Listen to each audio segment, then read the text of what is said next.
গান্ধী জয়ন্তী দিবসে সালানপুর বিডিও অফিসে গান্ধী জয়ন্তীর উদযাপন করা হয়। এদিন মহাত্মা গান্ধীর মূর্তিতে ফুলের মালা দিয়ে শ্রদ্ধাঞ্জলি প্রদান জানান সমষ্টি উন্নয়ন আধিকারিক দেবাঞ্জন বিশ্বাস সহ রূপনারায়ণপুর ফাঁড়ির ইনচার্জ নাসরিন সুলতানা ও সমাজসেবী ভোলা সিং সহ সালানপুর ব্লকের 5টি গ্রাম পঞ্চায়েতের প্রধানেরা। এই অনুষ্ঠানকে সামনে রেখে আজ সালানপুর ব্লকের 5টি গ্রাম পঞ্চায়েতের স্বচ্ছতাকে বজায় রাখার জন্য একটি করে নোংরা পরিবহনকারী গাড়ি সহ পরিষ্কার পরিচ্ছন্ন করার সামগ্রী তুলে দেওয়া হয়। এদিন সমস্ত উন্নয়ন আধিকারিক দেবাঞ্জন বিশ্বাস জানান গান্ধী জয়ন্তী উপলক্ষে পঞ্চায়েতের যারা স্বচ্ছ ভারত অভিযানের কাজ করেন, যারা আমাদের আশেপাশের নোংরা আবর্জনা পরিষ্কার করার কাজ করেন, তাদেরকে কিছু উপহার দিয়ে তাদের কাজের প্রতি আরও উৎসাহ বাড়িয়ে দেওয়ার চেষ্টা করা হলো। তাছাড়া আমাদের অনুরোধ, নিজেরাও নিজ এলাকা পরিষ্কার পরিচ্ছন্ন রাখুন।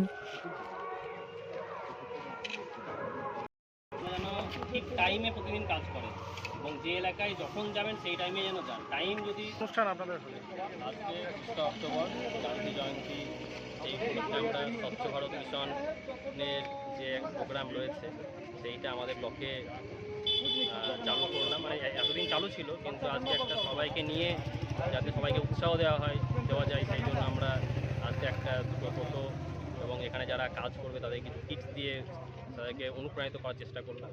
আমরা চাই যাতে ব্লকের প্রতিটা কোণা পরিষ্কার পরিচ্ছন্ন হোক এবং প্রতিটা গ্রাম পঞ্চায়েত পরিষ্কার পরিচ্ছন্ন এবং স্বচ্ছ ভারত মিশনটা সাকসেসফুল।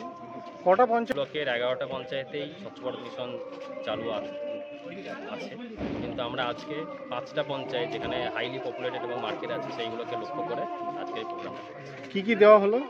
এখানে যারা ওয়ার্কার আছে তাদের ঝাড়ু, গ্লাভস, মাস্ক এই ধরনের জিনিস।